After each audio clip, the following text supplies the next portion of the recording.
Shall we turn to Romans chapter 14?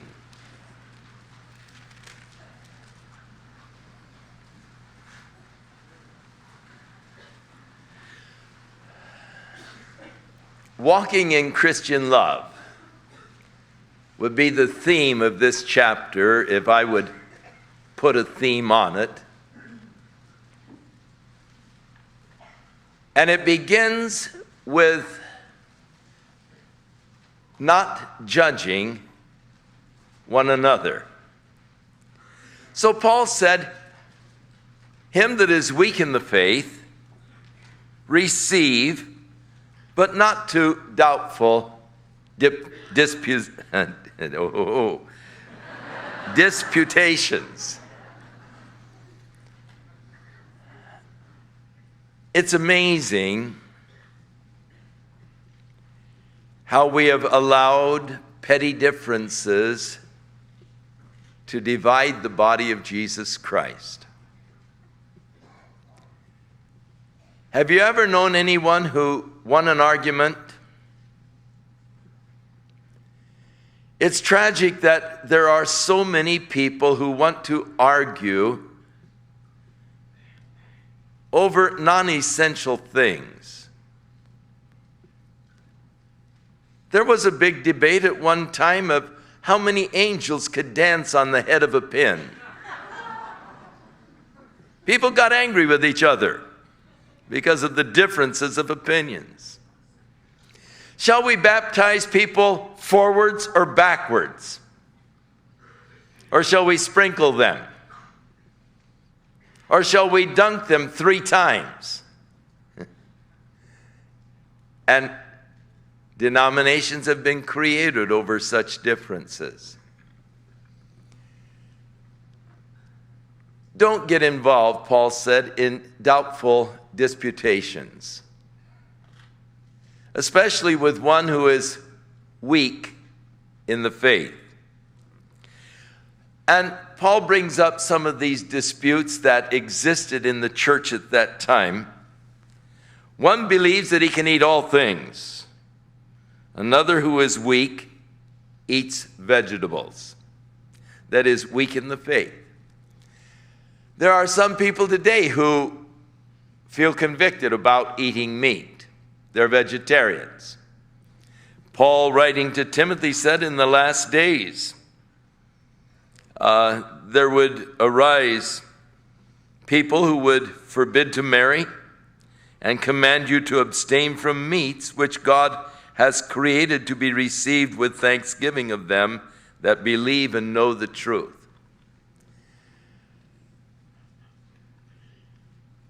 It's nothing to argue over, but the proper attitude that we're to have towards these differences is, let not him that eats despise him that eats not. In other words, we're not to look down and say, "Oh, that crazy guy doesn't eat meat. Can you believe that?" And sort of look down on the one who feels those convictions. But on the other side of the coin, those who have those convictions should not be judging those who eat meat. Now, I find it rather easy not to look down on those that have these strange convictions. I think, well, so what? But what I have difficulty with is not judging someone who has greater liberty than I do.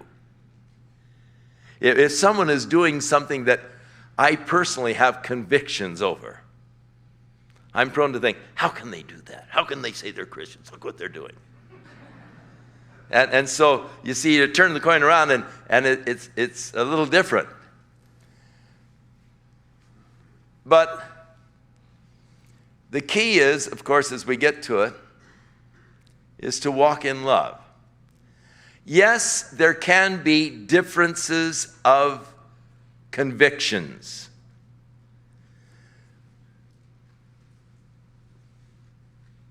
I was talking with a minister from another church one time,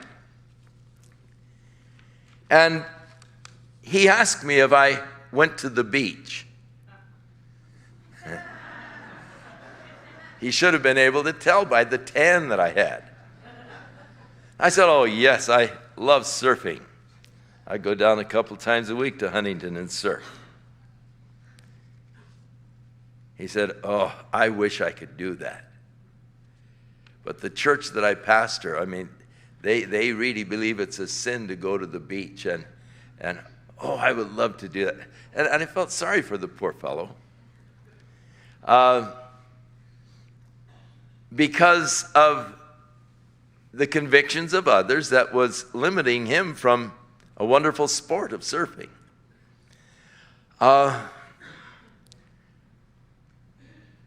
And yet, there are people and their convictions about going to the beach are legitimate. He was talking about, what about all of those scantily clad women on the beach? I said, what women? I mean, I don't go on the beach to ogle the girls. I go on the beach to surf. I don't hang around on the beach. I don't care for the beach itself. I love being out in the surf. But you see, if a person is having problems with lust, then it was probably best that he has convictions about going to the beach. And so, you see, not all of us are made up the same. And so it's possible for one person to have honest convictions over an issue and another person not to have those same convictions. So we're not to despise those that have the convictions, but in the same token, they're not to judge us who may not have the same convictions that they have. For Paul said, who are you who judges another man's servant? Before his own master, he either stands or falls. Let us say that you are very wealthy, that you have many servants in your home, and you invite guests for dinner, and the servants are there waiting on them. And if one of your guests would start to rebuke your servant, who you feel is doing a marvelous job. He's doing exactly what you told him to do. He is waiting the table just as you've instructed him. But this person begins to get on his case and say, why did you put my fork over here? And you begin to judge. You say, wait a minute. I told him to do that. He's not your servant, he's my servant. I'll take care of him if I feel he's wrong. And yet, here we are, judging one another, but you see, we are all servants of Jesus Christ. And so who am I to judge the way you serve the Lord? What I need to be interested in is how I serve the Lord. And that I serve the Lord in the manner that is pleasing to Him. That I do what He has commanded me to do. And I'm looking to Him for my instructions and directions. And yet, it doesn't really work that way all the time, does it? People are judging how a person serves God, what a person believes, and things of this nature. And there's so much of this going on in the church that it is tragic. Who are you to judge another man's servant before his own master? He either stands and falls. And then I like what Paul adds here, and God is able to make him to stand. And you know, I have discovered that. There were some people that I thought would never stand, and God made them, upheld them, and helped them to stand. And so, this business of judging another for meat. Then he goes on to another issue, and that is what day we should worship God. In the early church, there were varying opinions. You see, so many of the early Christians were Jews. And they brought their Jewish traditions and Jewish law into the church. They still were kosher. Peter was kosher. When the Lord there in Joppa let down the sheet from heaven before Peter, and he saw all of these manner of beast and creeping things, and the Lord said, "Rise, Peter, kill and eat." He said, "Not so, Lord. I've never eaten anything that was unclean. I'm a kosher boy. I've always kept kosher." And so there was this division that developed in the early church because the Gentiles, for the most part, believed that they should worship the Lord on the day that Jesus was resurrected from the dead. And some of your early church fathers even wrote treatises on why Sunday should be the day for worship. And this is long before Constantine. I know that Jehovah's Witnesses and all try and say, well, Constantine's the one who introduced Sunday worship. No. If they knew their church history, they would know that the early church fathers had discussed this among themselves.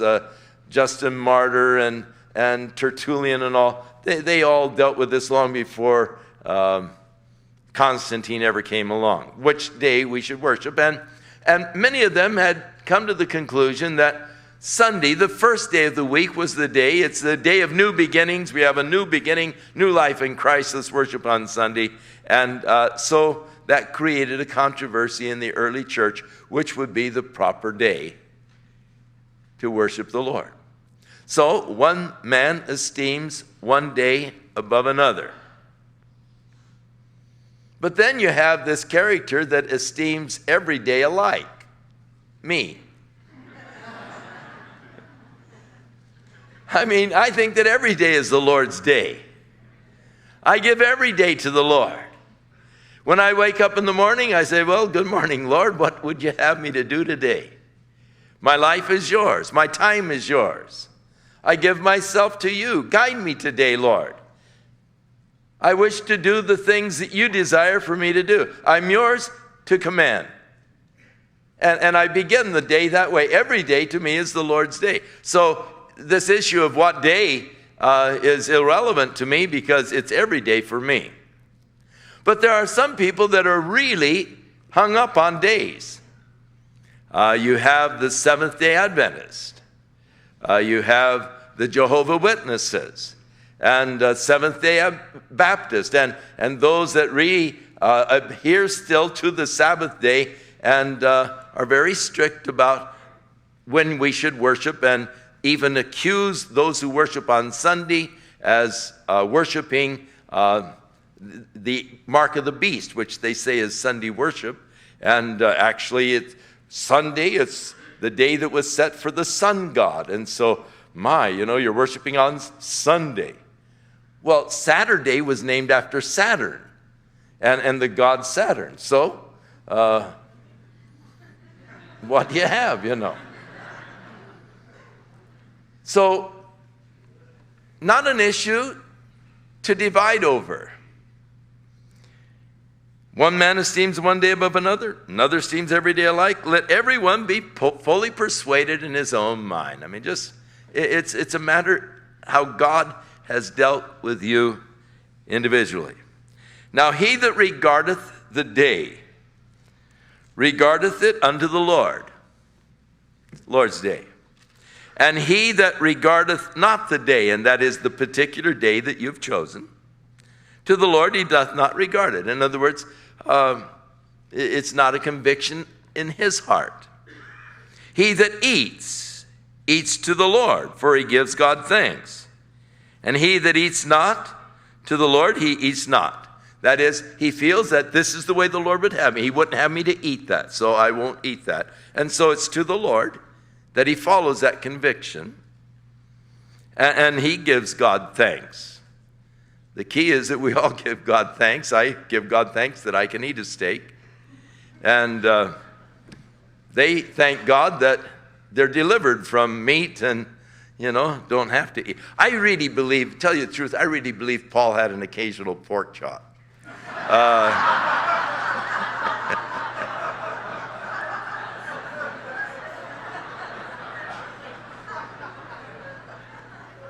He had great liberty.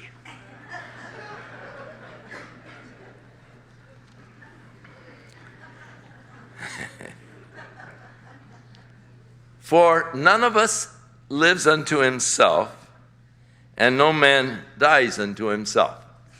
We're not to be living for ourselves, but we're to be living for Jesus Christ. Paul said, for me to live is Christ. And so he said, for whether we live unto the Lord. We do it as unto the Lord. If I have convictions on a certain issue, my convictions are unto the Lord. I keep those convictions as unto the Lord, as obedience to the Lord.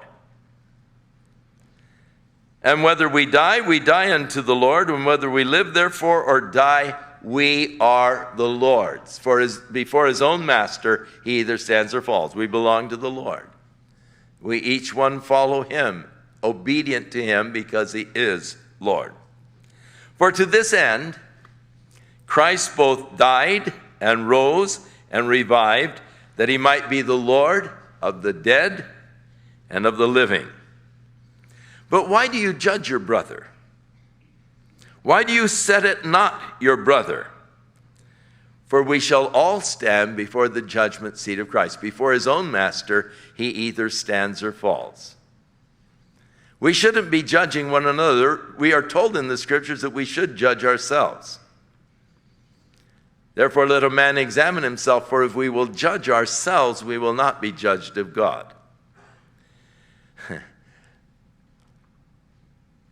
To tell you the truth, I have a big enough problem taking care of myself that I really don't have time to take care of you. You don't have to answer to me. I'm not your Lord. One day you will answer to him. One day I will answer to him. Before his own master, he either stands or falls. I want to teach people their responsibility of standing before God. Not to lean upon me, but to learn to stand before God, knowing that their ultimate responsibility isn't going to be to me. You're not going to have to answer to me for what you do or don't do. But one day you will answer to God. And if I can teach people that responsibility to God, then it's a lot easier task for me than having to feel responsible for everybody and what they're doing. Better to just teach you that one day you're going to give an account of yourself before God. We shall all stand before the judgment seat of God. Now, there are two judgments that are coming. Well, probably three if you want to get technical, but that's where you get into theological arguments. There is the judgment, of course, of the nations when Christ returns, Matthew 25. There is the judgment of the believer. In 1 Corinthians chapter 5, Paul tells us that we will all stand before the judgment seat of Christ to receive the rewards for the things that we have done while in our bodies, whether good or bad. And knowing, therefore, the terror of the Lord, we seek to persuade men. Now, the judgment of the believers is different from what is commonly called the great white throne judgment of God, which is found in Revelation chapter 20. This is the judgment of the unbelievers. And this happens at the end of the 1,000-year reign of Jesus Christ, when the dead, small and great, stand before God and the books were open and they are judged out of the things that are written in the books. Now, the believer will not be standing at that judgment bar, because Jesus has stood there for us. He